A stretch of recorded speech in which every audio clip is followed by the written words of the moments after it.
top undergraduate colleges in the country joining this session. So welcome everyone. Let me start the introduction now. My name is Sanjay Dhingra. I'm a co-founder and chief operating officer at Seed Global Education. We specialize in such interactions. I believe some of you, especially from Vellore Institute of Technology, SRM, met us last month when we got our engineering school delegation to your campus. You would have remembered from that experience that we specialize in such interactions. So what we do is facilitate interactions between top universities based in North America, Europe, the rest of Asia, with top candidates from India, Middle East, and Africa. It is our pleasure today to be hosting the UC Berkeley Haas School of Business, where we have alumni from Berkeley's Masters of Financial Engineering program joining us to talk to us about their experience during the Berkeley MFE, the experience of studying at Berkeley, and we are going to ask them a lot of questions and ask them about their experience during their studies during the Berkeley MFE program.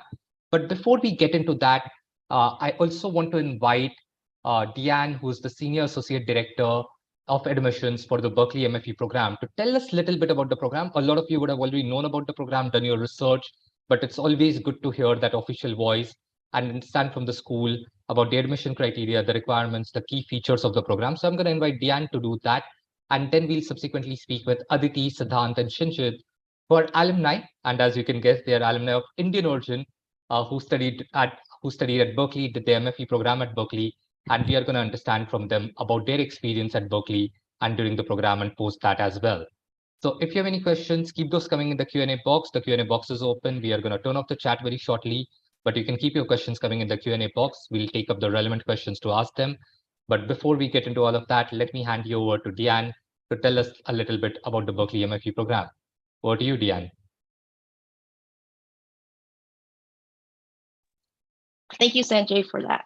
All right, so I'm going to share our presentation here. So I'm going to speak briefly about our program. Again, my name is Diane Negan. I've been working for the program for about 18 years now, doing the admissions, student services, marketing for program, and whatever you can name it to support the students, getting them into the program.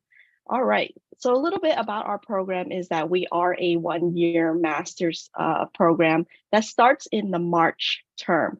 Unlike many of the other programs out there, we are a March start. The great beauty about this program starting in March is that it gives students the ability to gain some experience, take more coursework in order to prepare for the program. As we know that many students do graduate in May or June timeframe, but giving them that extra 9 months before the program start date is a great way for them to further prepare. A little bit about the program is that the courses are taught by ladder faculty within the Haas School of Business. We also have industry leaders, professionals who come to teach a few of our elective courses, imparting their experience and knowledge, giving to the students. The courses is designed exclusively for our students, and a majority of the assignments and coursework is going to be team-based within the program. In addition to the curriculum that we have designed, we also have an opportunity for students to learn outside of that through the independent study courses. And these include projects that are available to students from the industry, from companies such as BlackRock, and there are a few others out there, but some of them I can't disclose, so I'm not going to name them at this time. We also have practice seminars and workshops for students to learn more about the industry, what opportunities are available out there. Workshops are skills that students will learn to learn that they will apply in the industry. Integrated within the 1 year time frame is going to be an internship period, which students go on site to work at the company, utilizing the skills they've learned in the program. And the internship typically is paid and is a 10 to 12-week internship.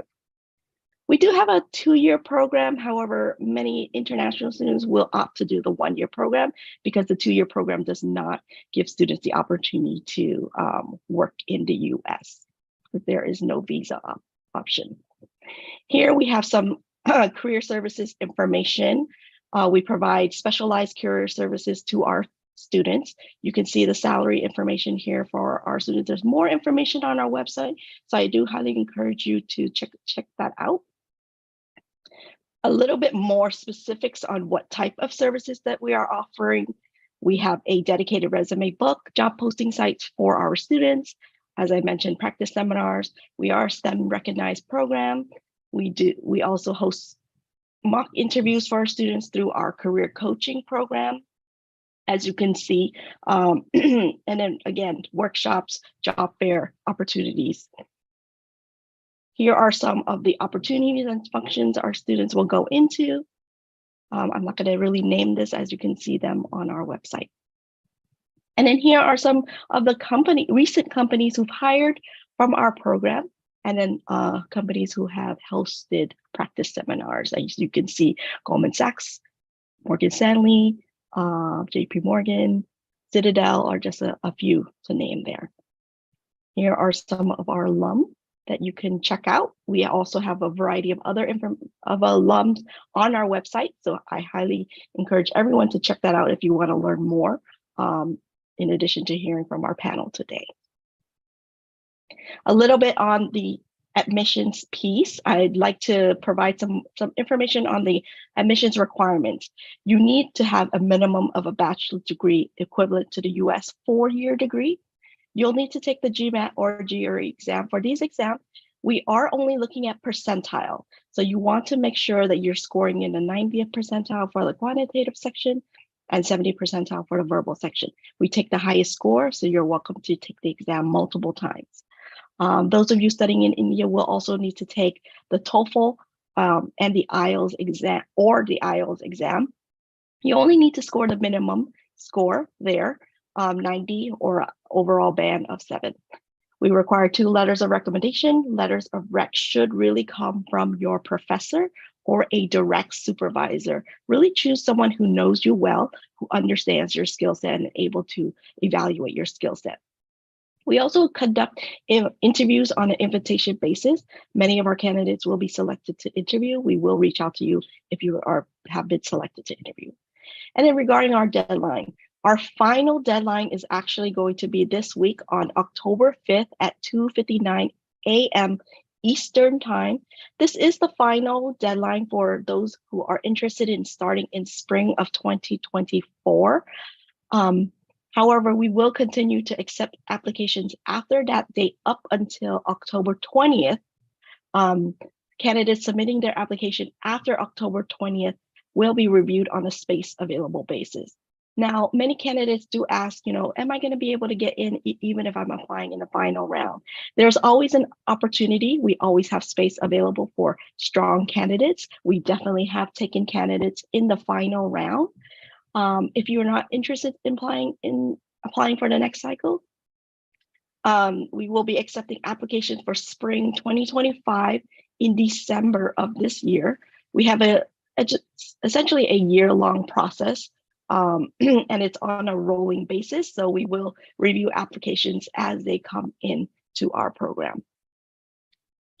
Type of skills that we're looking for, which includes, strong quant skills, strong programming skills. You'll also need to have finance and econ preparation. And of course, the communication presentation skills are going to be essential.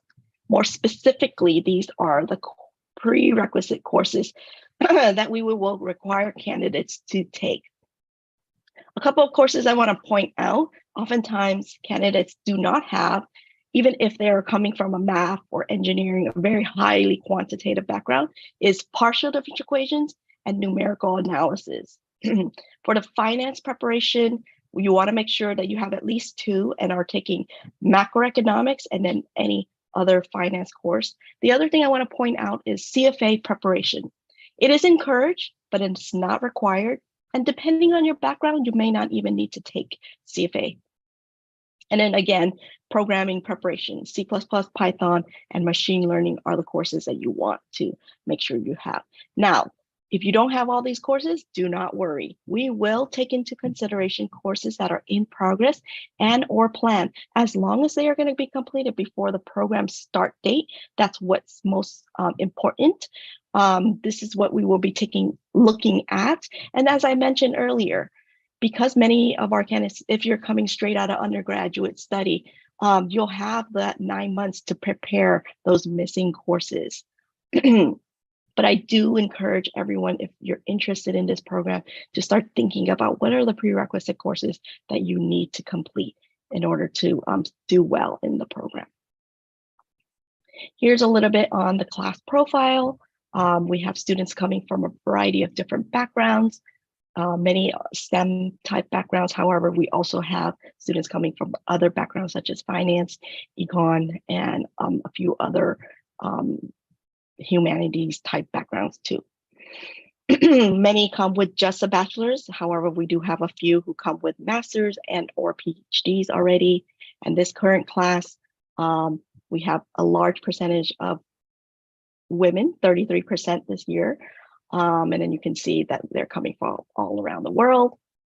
A little bit on the financial aid aspect, many of our students will be taking out loans in order to fund their degree. There is a loan that is offered through the Haas school, which we sponsor. You can borrow up to $60,000. Many of our students will pay back their loans very quickly. In addition to loans, there are a few scholarship opportunities, such as a merit-based scholarship here, which you do not have to apply for.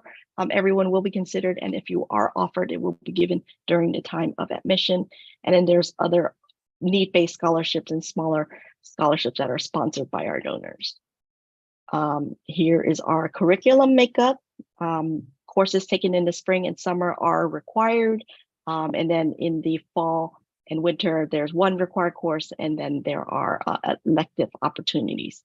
The independent study courses that I mentioned earlier, this opportunity is available to students throughout the year. Student services stuff that we offer a variety of workshops, networking opportunities. We host alumni networking events in New York and Bay Area. All of our students are part of the Financial Engineering Student Association. So opportunities for students to network throughout the year to build that. It definitely is a network that will last you your entire life. And in some of the financial databases, softwares, packages, anything that you need for your study during the program to do your research, your projects, you name it, we will have it. And then finally, we get to the resource. This page is actually going to be very important. The full list of resources, which I will type in the chat bar shortly, we'll have all of the resources on how you can prepare, where you can take courses. We understand that oftentimes, whether you are still in your undergrad or you have graduated and you've been out in the industry for a few years now, how are you going to take the prerequisite courses? How do I get prepared for the MFE program if I'm really interested? We have a full list of places that you can take courses in order to prepare. So I highly encourage everyone to really check this out. We also have a series of recommended readings that we encourage everyone to pick up. And of course, if I don't get questions today, but you have questions that come up later on, please feel free to reach out to us by email or phone. We also have office hours on Wednesdays and Thursdays that you can definitely just pop in and join. I'll also put that into the chat box for you if you are interested into popping in. So basically, that is the little spiel on the MFE program, and hopefully I was able to provide you with some information there about the program. And I will hand it back to Sanjay here. Thanks, Dan. And now I'm going to invite our panelists to introduce themselves, and we are going to speak to each one of them as well. But let's start with Siddhant. Siddhant, if you can take a minute, run them through your background, tell them a little bit about your experience at Berkeley and what you're doing currently. Sure. Yeah, firstly, happy to be here. Nice to see Dan, Aditi, and Shinwood. And thanks everyone else for your time. So with respect to my background, I have an undergraduate degree in engineering. I graduated in 2016 from NSIT in Delhi.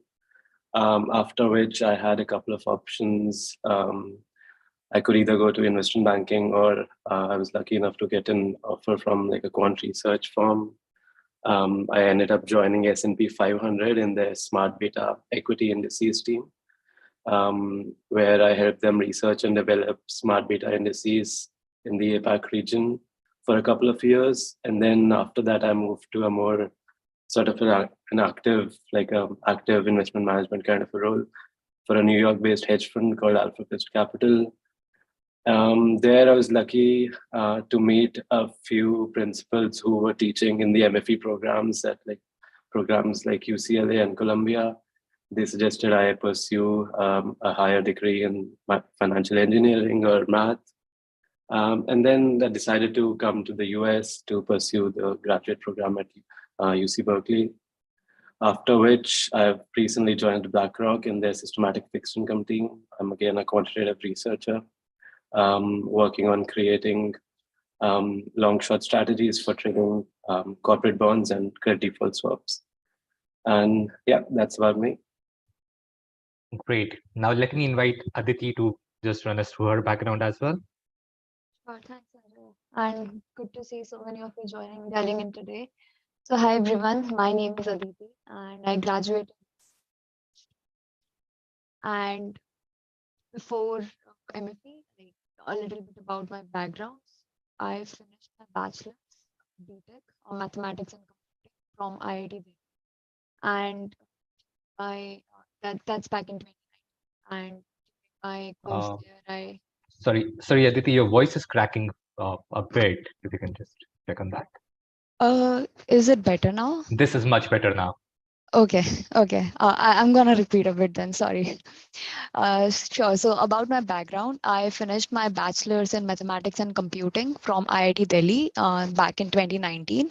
And during my undergrad, I got to do an internship with one of the financial consulting firms during my third year. So that's when I really got into finance and that got me interested. And then after finishing, I joined Goldman Sachs, where I was a strat in the corporate treasury division. And my work was mostly to build some machine learning models and some statistical modeling around modeling the deposits for the retail deposit channel of Goldman. And I think I worked there for like roughly 2.5 to 3 years. And that's when I really thought was, the need to kind of advance my skills, like both technically as well as look for more avenues in the field of finance, and also my desire to like move to US. So that's when I thought it was a like right time to look for the MFE programs.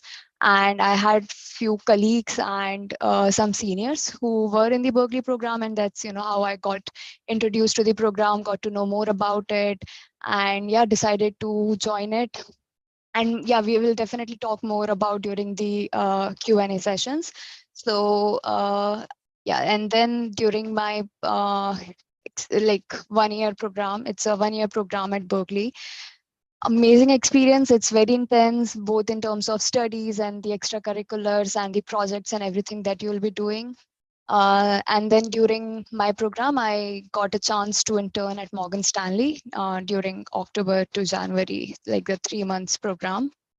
And yeah, now I joined Morgan Stanley as a full-time strat. So I'm on the securitized product fixed income trading desk as a quant. So that's about me. Interesting. Great. Thanks, Aditi. Pleasure to have both of you over here. Let me also invite Sinjit to introduce himself. Hi, Sanjay. Can you hear me okay? Yes, very well. Okay. Hi, everyone. Great to see so many scrolling and chatting on the Q&A. So happy to be here and meeting and seeing Diane on screen after a long time. The last time I saw her was when I graduated from the MFE in 2005. And also to see some of my other alumni here, Aditi and Siddhant. So I was in the 5th batch of the MFE, joined in 2005, graduated in 2006. My background is I had an engineering degree in India and then my MBA from IIM Calcutta. So I had a background in, in business, and I'd worked for about 5 years. I worked at a bank called BNP Paribas, and then at securities firm, ICICI Securities, where I did trading. I was a trader. in fixed income. So my background may be a little different from many. It was a little different from many of my fellow cohort. We had about 40 in the MFE 05. And as Diane flashed on the screen, some of them are PhDs, some of them are masters, many of them are bachelors. So it's a wide variety of fellow students. And as Aditi mentioned, it's an intense program. Had a little bit of fun as well. Right now, I'm at. I started in securitized products back in the day in 2006, and then the world turned around with Lehman Brothers. And I moved from investment banking into wealth management. I was at Morgan Stanley for about 5 years, and now I'm at UBS. And in UBS, my responsibilities include for the the global wealth management division. I'm responsible for deposits in the United States across our banks, and also for pricing and financial resource management, which is really about interacting with treasury and finance, making sure that our balance sheet resources are managed well, including risk-weighted assets, leverage ratios, etc. That's a bit of my background. Back to you, Sanjay. Great. Thanks, Shinjit. So, Shinjit, as you mentioned, we have more than 300 people in the room right now, or 30 questions which have already come in. So, a lot of interesting questions coming all of your way. But before I get into their questions or the audience questions, I just want to ask a few basic questions from my end, and then I'm going to pick up the audience questions as well. My first question to possibly Siddhant and Aditi, since they are more recent graduates, is around the career services resources that you utilized as a student, and how did they prepare you for your professional journey that you're pursuing right now? Anyone wants to talk about the career services? So Dan did talk about the support that the school provides, but any of you want to talk about your personal experience with the career services? Sure. So I can start. Berkeley really has like unmatched career services. I mean, if you talk to anyone, like when I had to make my decision of which program to join, and I talked to a lot of seniors, I think everyone almost pointed, they have like the best career services, and which was undoubtedly so. So it's very personalized, as in you have dedicated people who work through with your profile, and they will help you build your resume. They'll help you push resumes to the companies, help you get interviews, and also to sort of give you a bit more context. So how the placement happens in India versus since most of the audience is from India, so how it happens in India versus in US, it's like very different. In India, we are like used to mostly companies visiting the campus and like interviews happening on the campus, but here it's more up to you to go and fetch out the companies and all in the market. But in that sense, I think Berkeley program has been very instrumental in helping students to sort of like they have a portal where you could find the jobs openings, and it's like a direct connect from the program side. They like source different jobs through the alumni. So in that sense, it's really good. Apart from that, they have alumni sessions. So we have networking sessions where we could like, it's either in a group setting or one-to-one with the alumni. So we can like get a sense of idea in terms of what kind of roles they are working on, and any kind of insights from them. Then you can also do like sort of mock interviews with them. So I think they prepare you very well to like help secure a internship, and which like later converts to a job. Interesting. Siddhant, anything to add on? Yeah. Something I want to highlight is I think Berkeley MFE stands out from the other programs in the sense that they have like very like long and nurtured like relationships with the industry.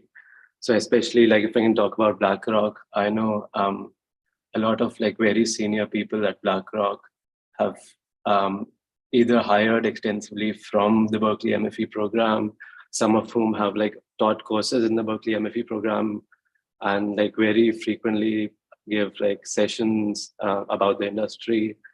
And I know that like this is true for like firms other than BlackRock as well. I think even Morgan Stanley, like firms on the sell side and other firms on the buy side. I think what Berkeley MFE and the team, like Diane and the other rest of the team, does really well is that they like maintain these relationships really well with the industry. So I think as soon as you enter the program, you like stand out, like the students in the program stand out, and they have like a direct connection and contacts they can reach out to.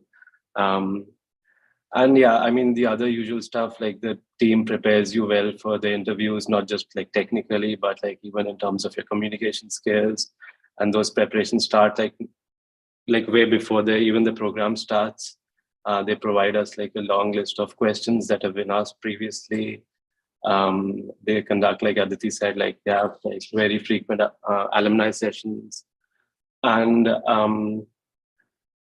yeah, I mean, they train you like in every way possible. I think I don't think any one of us has had any complaints with regards to like employment services. Yeah. Interesting, great. So thanks, Siddhant. Thanks, Aditi, for that. Shinjit, I want to bring you in for a question over here, which is on a broader economic trends in the industry, right? And there's also, of course, murmuring that we keep hearing that the world is headed towards a broader recession. Of course, you are at a senior position in a banking with a bank. I'm not sure how comfortable you're talking about these questions, these aspects, but whatever you're comfortable sharing about the trends in the industry, the opportunities, any challenges that you foresee for people looking to build a career in the financial services industry in the US. Yeah, it's a great question. Markets are uncertain, isn't it? If we all knew where markets were going, all of us would leave our jobs, sit at home, and trade and make money, and that would be the end of that. The reality is nobody knows, and in all humility, I've done this for 25 years. The current projections are that the U.S. avoids a recession, and the current projections are for the Federal Reserve to potentially maybe increase rates one more time. We've already had significant rate increases to about 5.25 to 5.5 target range by the Fed in the last close to 18 months. And the environment we are in today in terms of interest rates, at least in the US and US dollar, is the first time in close to 18 years. The last time we were at 5% was 2005. In between, after the Lehman crisis, we entered a world of what is called quantitative easing. And so the Federal Reserve was buying treasuries, buying mortgage-backed securities, and pumping in liquidity into the financial system in the US. And as a result, liquidity increased all over the world. That resulted in excess liquidity, excess bank reserves, excess bank deposits, which grew to $13 trillion over the period from 2009 to about 2016, after which they continued buying until last year, when they finally said end of QE. And so now we have gone into a mode where interest rates are rising and there's quantitative tightening. That has impacted interest rates, obviously, across the curve. The 10-year Treasury is now about 4.5%, and the 2-year Treasury is at 5%. It has impacted various other things. Foreign exchange, the dollar is strong, is the strongest in many years, emerging markets, etc. Globally, Europe is also had interest rate increases, and the euro, which has not seen such high interest rates for a long time, is also impacted. India, on the other hand, and I follow India because I'm from India, and I have, I still have a bank account open there. They haven't had as much interest rate increases as we've had here. What we are seeing now in the US is that most likely there was a recession, but we are going through some sort of structural adjustment as everybody's adjusting suddenly to higher rates. Like 500 basis points of moves is difficult to absorb the shock. And there are some murmurs in the banking sector of a cyclical downturn. And there's been a huge amount of hiring over the last few years, and there's some cyclical adjustment. But as I've done this for a long time, my only advice to everybody listening is that there will be cycles. Cycles will come and go. But as long as you have a strong base, a strong foundation, and the MFE certainly provides that, and as Aditi and Siddhant mentioned, totally second the career services support. The we have, if you're going to live in the US for a long-term career, you will see 2 or 3 cycles in your career. It's unavoidable. I saw it. I've seen a few, and I may see a few more until I stop working. I wouldn't worry about that. Those cycles come and go. It is tough when you're in the middle of it, because you're probably impacted. You have to deal with your visa, and you have to deal with other things before you have your job. But it is part of life. Take it in your stride. It's a little more volatile than it is in India. Here there are more cycles, but your network, your base, your solid base, your work ultimately speaks for itself. Your network, the people whom you know, your mentors, and the program always helps, whether you're in the good part of the cycle or the bad part of the cycle. So that's how I would characterize it. So I don't know is the answer, Sanjay, what is going to happen, but I just want to give a perspective from the last few years. That really helps. Shinjit, I'm going to take one more question for you, and then I'm going to open up for the audience question. So in your case, you already had a prestigious MBA from IIM Calcutta, which is again known to be very strong when it comes to careers in finance. How steep was the learning curve for you when you enrolled at the Berkeley MFE?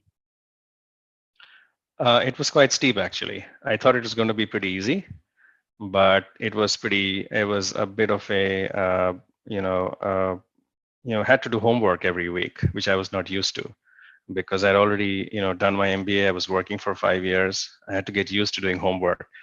And we had a good group of classmates. So we formed a group for projects. That's one of the things that Berkeley does, is that besides the resources from the academics, and you're getting taught by Nobel laureates, or those who are close to being Nobel laureates, or very distinguished people.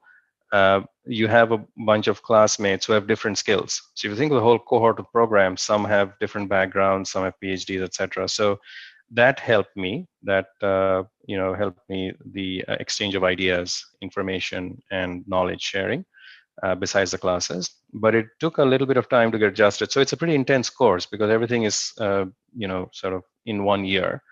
The internship really helps. It is the springboard for your for a final job. But I would say that anybody who comes to Berkeley should be serious about academics, because it's going to be hard. It's going to test you. But at the end of it, the breadth and depth of topics covered gives all the foundational knowledge required to be successful in a career in finance, whether it's quantitative or otherwise. I manage a team of modelers, but I'm not a modeler. But I know enough about modeling to be dangerous. So that's my background. There are others who, do other things. So I would say that it's tough, but it's enjoyable at the end, and it's very productive. Perfect. Great. So thank you for that. Now I'm going to open it up for audience question. We still have around 25 minutes for this session. I see around 48 questions that have already come in. So I'm going to start with the most upvoted questions to ask you guys. The very first and the most upvoted question, and I think, Dan, this is for you, is around, is having an engineering background mandatory to get into the MFE program? So definitely not. You don't have to have an engineering background. As we have here, Sinjit, who came with an MBA background. I don't think he even had a engineering type background prior to, but we have candidates coming from a variety of different backgrounds. It's more so about your preparedness. What preparation courses, prerequisite courses have you completed already, and how are you going to complete the rest that you are missing? Everyone who comes to our program will need to prepare. There's going to be several courses that you'll need to take. I'm sure that Aditi and Siddhant here can attest to that. I think in the more recent years, we've added more coursework. So definitely more preparation upfront from our students. But the reason for this is that we expect everyone to come with a certain baseline, everyone to come with a certain set of skills in order to succeed in the program. All right, perfect. Then, okay, and this question has suddenly shot up. This has been asked by Fatima, who is asking about the CGPA requirements. I understand the requirement is a 3 out of 4. Would that be correct? A 3.0 minimum, 3.0 out of 4 on the CGPA scale? Yes, so the GPA scale for if you're studying in the US, it's going to be a 3. You need to have a minimum of a 3 out of a 4. But however, schools in India, you typically grade on a scale of 20 or even 10, actually. You need to have a minimum of a 7 out of 10. And this is, I believe, the IIT schools typically are on the 10 scale. And in some schools, depending on the school, we may take a 6, but really it's going to be a 7 out of 10 is the minimum. Again, if you're coming from a different type of school and you're unsure, I'd have to check on that. So definitely send us an email and we can follow up. All right. And do you require a credential evaluation from something like a WES or any other agency? No, we actually do not. We prefer that students submit their documents through, that is, their official documents that are provided by the institution itself. I know that often the institution will also certify a test copy versions, and that will be acceptable. We prefer that students don't go through any of those other companies that will translate either the documents, translate the grades. So don't really use those institutions. All right, great. So I'm gonna bring in Siddhant and Aditi into some questions over here. And Siddhant, Aditi, you did speak about your experience with the career services, but both of you are recent graduates. I'm assuming that you moved to the US just recently, 1 or 2 years ago. How has your experience been of living in the US? Any cultural nuances that someone who's looking to make that transition should keep in mind? Any challenges that you faced, and how should people go about with this entire journey? Yeah, maybe I can start. I think personally for me, it hasn't been too hard. I think for the recent generation, I've been speaking to like people who've come here like a few years ago. I think in the recent times, because it is like so global, like everyone's on the internet, everyone's like consuming the same kind of media, and everyone kind of like understands like similar languages and similar references. I think in recent times, what I've like gathered from speaking to other people, and personally that's been my experience, I don't want to speak for someone else, but I think it's been easier to like come to a new country, absorb like the differences in the culture. I'm sure like in the first few weeks there is like a bit of like a shock that happens to your system. Things are slightly different in India, but I think the program does like a very good job of like creating like a very good environment where people like where students and professors and other people can interact like very freely. And I think then that feeds into like your professional start of the career, like in the internship and then for full time. So I think personally for me, it hasn't been too hard. I'll let Aditi and Shinjit share their experiences. I guess the two hardest part was one, learning how to cook, and second, getting used to USD. Anyways, jokes apart. I mean, yeah, it's like since you like come here, you have to kind of take care of everything on your own. Like you don't have house help. Most of like we are used to that in India. So I think it takes a time to, get used to like living and also managing your homework, assignments, and everything else with that. But I think that's like a month or so. So soon you'll like get used to everything. Plus you have good support, and you also have a lot of people, and Berkeley especially is like very much like a student town, so most of the people in Berkeley are like students. So I think you get used to the environment. So Okay, yeah. great. I'm gonna bring in Shinjit eventually, but Aditi, Siddhant, a question for you. Any memorable courses, any 1 or 2 courses that you really loved during your time as a student? Shinjit, if you want to So take a shot at this, feel free as well. Yeah, I think there are like two aspects to this question. So one could be that you really like the course material or the curriculum of a particular course, or you like really like the professor who's teaching the course. I like, because I was coming from like a buy-side background, and my aspirations were to go into like a buy-side role eventually. So I thought the empirical methods and statistics courses were like supremely important. I can't like stress their importance enough, to be honest, for like buy-side roles. And that's why I think I spent a lot of my time like before doing those courses and even after, just like going through the material very thoroughly. And then in terms of like my favorite professors, I think Johan Walden. So he's like a very distinguished professor who teaches like a couple of pre-program courses. I don't know if it's changed since last time, but he teaches like a couple of pre-program courses, and then he teaches I think arguably like the most math intensive course at the beginning of the program, which is the stochastic calculus course.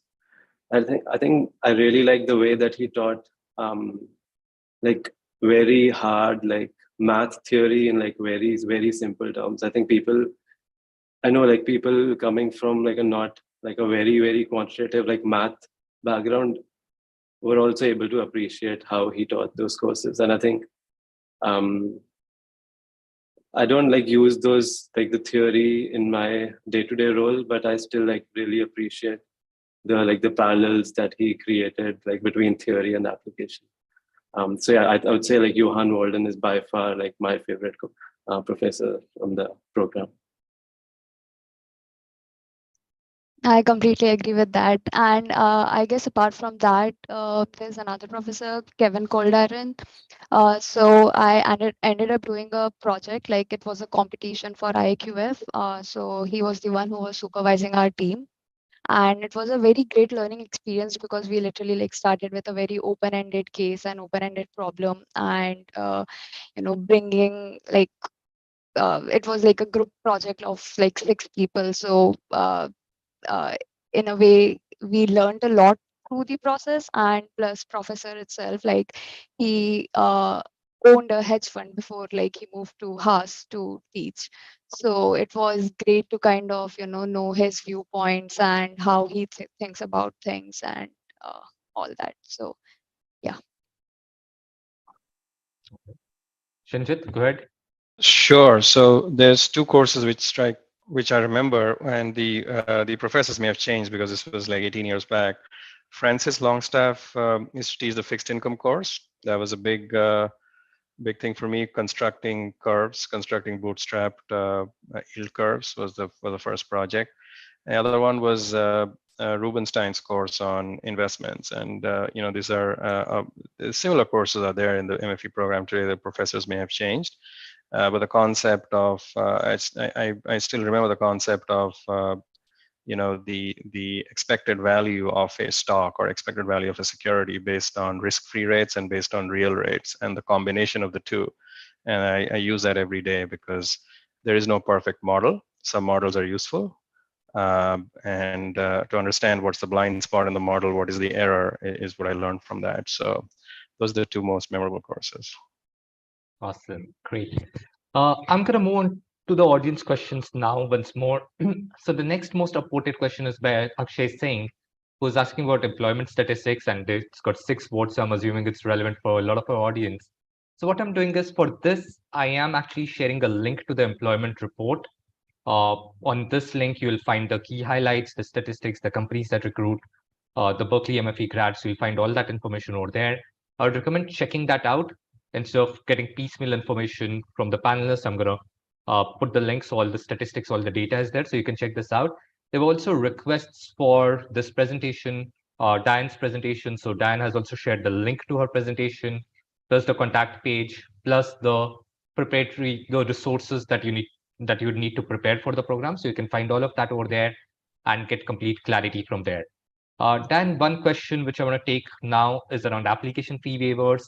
So many people are asking if by attending this session, they become eligible for an application fee waiver. Any such perks for them? So definitely anyone who's attending today's session is eligible for an application fee waiver. In order to get that application fee waiver, you need to make sure that you start your application and then you send us an email. This is the best way for us to apply the application fee waiver to you. So you definitely will need to make sure that you start that application and send us an email. All right. And they should ideally use the same email address that they have used to register for this session, or? Correct. It should be the Okay. same email that they use for this session. All right. So to the audience, around 250 people still in this room, this is your perk. If you're applying to Berkeley MFE, use the same email address to start your application that you've used to register for this session, and then send any follow-on email to the Berkeley team requesting for the waiver. Great. Then some more questions around the prerequisite courses. Do these courses need to be taken in-person kind of courses, or do Coursera courses or online courses qualify them for those prerequisite courses as well? Great question there. So when it comes to the prerequisite courses, we will accept Coursera courses or edX or Udacity. Now, with that in mind, there are some courses that we already pre-approved. If they're not on our list, it's likely that it doesn't meet our requirements. So definitely check out the resource link preparation site that I have provided there. It will have a series of courses on there. We encourage, candidates, if you're missing any prerequisite, to take a look at that page. It will have some information on courses, and they are available. All of these courses are available online. Perfect. A few questions that have come up, and I'm combining a few such questions. So these are questions by Sakshi, Surabhi, Rohan, and a few other people. They're currently in final year of their undergraduate education, so they have no work experience as of now. Does having work experience give a candidate some advantage when they're applying to the program? And are there any resources that these people who are still very fresh, still very young, that they can tap into to get clarity about the program and see if they are a fit for the program or not? Any alumni and ambassadors or current students who act as ambassadors? Great question there. So when it comes to the preparing and trying to connect or ask questions later on, as I posted our contact us page, you can definitely make an appointment to connect with our admissions advisor, who is happy to answer questions, go over your specific details, or you can just join one of our open office hours. Connecting with our alumni. So we host a variety of online alumni sessions, alumni coffee chat sessions. These are online. We have some in person. Aditi has held a few there. And so, yes, alumni sessions are great to learn more, asking more specific questions. I know that sometimes some people prefer smaller groups rather than larger groups. So I would say these are the best ways to try to connect with us and also ask questions. Email also is great. We are very good about responding to emails. And then of course you can also call, but we are only available during business hours, which is typically 9 to about 4 p.m. Pacific time. And what about candidates with no work experience applying to the program? Are they at any disadvantage compared to those applying with some work experience? So we do not require work experience as part of the requirement. It is great to have work experience, but also it depends on the relevance of the work experience that the student has. We also take into consideration internships, short-term work too. Again, it's really about the skills that they're applying. Yes, having some work experience may give you a slight advantage, but again, if you have work experience, but your preparation, there's a lot of preparation to do. And, there's a little bit of a balance because it's a holistic review process. We're looking at all aspects of the candidate's profile and not just one area, so that's something to pay attention to. All right, perfect. The next question I have, and this is currently the most reported question, this is around financial aid for international students. So what kind of funding sources can the students tap into to pursue their studies at Berkeley? Yeah, as I mentioned during the presentation, I'm pretty sure I went really quickly over that aspect there, but we have a loan of up to $60,000 that many of our students, international students, will utilize. This loan is sponsored by the Haas School of Business, so you don't need a co-signer for that loan. Students will also borrow loans from their home country. So we've seen a lot of students coming from India who will borrow from their banks from there. And then other resources, and as I mentioned, there are some scholarship opportunities, which include, the merit-based scholarship. We also have need-based scholarship. Again, nothing that will fully fund a degree. So typically students will take out a few loans to cover the cost of tuition and living. Let me bring in Aditi and Siddhant over here as well. Any other sources of funding that you can recommend to students from India specifically? So I took a loan from Prodigy Finance. I felt they had like one of the lowest interest rates back when I applied for the loan, and it was also on a matching basis, so kind of easier to get. So I guess definitely look into that. Yeah, I was lucky enough to have worked for a few years before the program, so I didn't have to take out a loan. My family also helped. But yeah, I've like heard Prodigy like from a lot of my classmates being like the best loan provider, at least for Indian students. All right. So last 5 minutes into the session, so I'm just going to take a few more questions, just the last 2-3 questions. Starting with Shinshit, about any advice you have for candidates coming from India looking to make a career in finance in the US, where should they start and how they can start preparing for this whole journey? That's a very good question. It's difficult to answer in 60 seconds, but I'll try. The first thing is, I'm just thinking back on how my thinking was at that point of time is, what's the motivation to come to MFE? What's the motivation to come to US?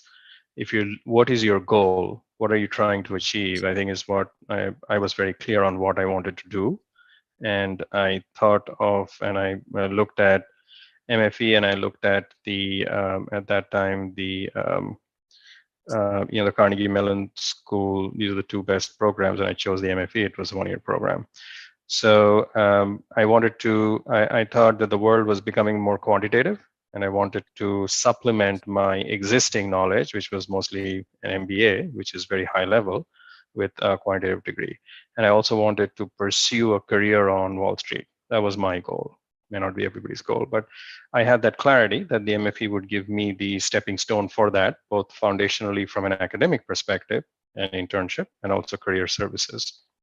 And I spoke to, and I'm still in touch with, Linda Kreitzman, who was our program director at that time, and she encouraged me and gave me the confidence to do it. And then throughout the process, had a great experience. So once you have clarity in what you want to do and why you want to do it, and the process, or at least you have the end goal in mind, then everything will work towards getting to that process. What you have to do to get there is you have to work hard. You have to live through cycles, and you get a huge bunch of classmates and friends and alumni for life, bunch of resources. And this country is all about, I think they mentioned it, you have to do your own stuff and figure out, which we will in a short period of time. And then it's an enjoyable journey. Once you're able to work hard and you get the fruits of your labor every step of the way, whether it's in classes or whether it's your first internship, your first job, etc., it's consecutively, that's how I remember my journey. So I would just encourage everyone to think about why they want to come and then plan for it. And there's a lot of resources to help you get there. Perfect. In the interest of time, I'm going to move on to a different type of question. So Siddhant, Aditi, any unique backgrounds that you saw in the class? So I see a question from someone who's pursuing medicine at undergraduate level and is interested in pursuing the MFE. So did you see such profiles coming into your cohort as well? Anyone from law, architecture, or non-technology background? I mean, the class makeup is pretty diverse. And I'm sure like Diane could speak about like the historical makeup of the class better. But yeah, like I think people come from like very different backgrounds. I think the one thing that you need to have in common is that you need to have taken like very like quantitative courses. So whether you're coming from like a pure like a finance background or like a statistics or a machine learning data science background or an engineering background, I think you need to have like taken a few like mathematics courses, some exposure to statistics. But yeah, the exact degree that you have doesn't like matter too much as long as you have like the requisite, like the required prerequisites. And one thing to add is you should also have some experience with coding, because all the assignments that you are going to do is going to require coding, and usually it's in groups. So there were few of my classmates who were not that familiar with coding or not that good with it, and they picked it up during the program. So there is one period of time between like when you get the decision to when you have to join the program, so you have enough time there to like prepare for such skills that are required. But after you come to program, you work in a group, and that's also where you learn the maximum of the things that you now may feel like, oh, you have no idea about. So Interesting. So I think Sheikh, Nishant, and some other person who asked me about the medical background, I hope this answers your question to a very large extent. Dan, one question which has come up is around a lot of undergraduate programs in India tend to be of 3 years duration. I understand the Berkeley requirement is that the bachelor's program should be of at least 4 years. Can they top up their 3 years with a 1 year online or a distance learning program? Great question. Yes, coming from India, typically a lot of candidates do the 3-year program. However, our minimum requirement is going to be you have to have at least a 4-year. So typically, like the BTech, BEng is going to meet that requirement.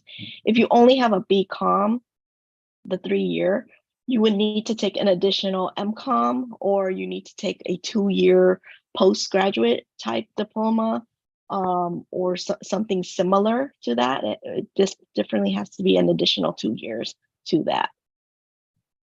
This is a university requirement, not something that we can really change. So unfortunately, this is a university-wide requirement that they do ask for a minimum of the 4-year. Right. And Dan, just in case if someone is targeting the 2025 intake, then the spring 2025 intake, then what are the timelines that they should keep in mind?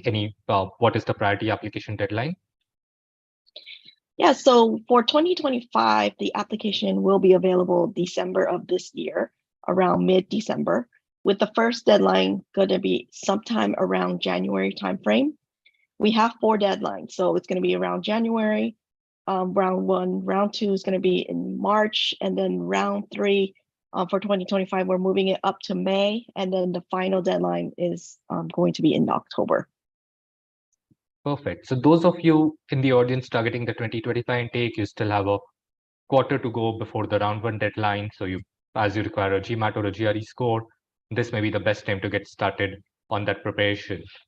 With that, I have taken most of the audience questions, and I see, of course, there are 65 more questions out there. I'm sure we'll never get through all of them, but a lot of these questions are individual or personal questions. So my advice to you would be that either reach out to the panelists or write to the school to get clarity. Do check out a lot of content which is available online, so the websites, YouTube, so on and so forth. So get clarity over there, and if there's anything left over, then of course write to the contact email address that Diane has shared in the chat window as well. With that, I'm a little conscious of time because it's the start of the working day in the US, so I don't want to hold back Siddhant, Aditi, and Shinjit for that. But if there are any parting words, anything that you want to share as a last advice to the audience, please do. I'm sure they would appreciate it. Best of luck to everyone. That's all I would say. And you're the right. If you've attended this program, then you're thinking about it the right way. So good luck to everyone. Great. Yeah, one quick thing I would mention is that if you have any questions, write into like the Berkeley MFE team. They're like very, very responsive. Like personally, I've like interacted with a few other programs as well. I'd say like Berkeley is by far the most responsive. So like if you have any questions or doubts, do write into like Diane or Miriam or whoever like is managing the Berkeley MFA account. And good luck. And I would just say never self-reject yourself. So even if you feel you have doubts that, these are the prereqs I have not done, or I do not satisfy such and such requirements, I mean, take your time, talk to the MFE team and apply. I mean, don't reject yourself like, oh, I might not get in. So yeah, just apply.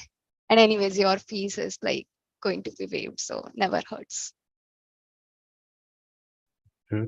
Dan, any advice from you?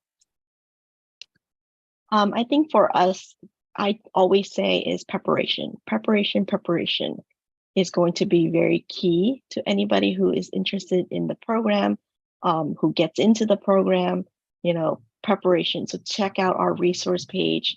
It is a great way to, prepare yourself. And then if you have questions, please email us. We're happy to get back to you about any questions you might have. Great, awesome. So with that, thank you to our panelists. Thank you to everyone for joining in. To our audience, this is a great start for you. As we mentioned for the 2025 intake, the round one deadline is in Jan, so you still have a quarter to go, during which time you can take your GMAT or GRE and start working on the application. You want an application fee waiver by attending this session, so that's a additional perk that you have. And of course, you have got amazing insight and guidance from our 3 panelists who are alumni of the program, and they have shared their experience as well. So make the most of this opportunity, connect with the school for any further questions, or reach out to us at Seed Global Education. We're always happy to help and guide further. So thank you everyone for joining, and we still have more than 200 people in this room. So that speaks for the interest that the audience has in this session. Thank you, Siddhant. Thank you, Aditi. Thank you, Shinjit. Thank you, Dan, for doing this. It has been extremely insightful. Have a great day, all of you. Thank you. Thank you. Thank you. Thanks. Take care. Bye. Thank you. Thank you.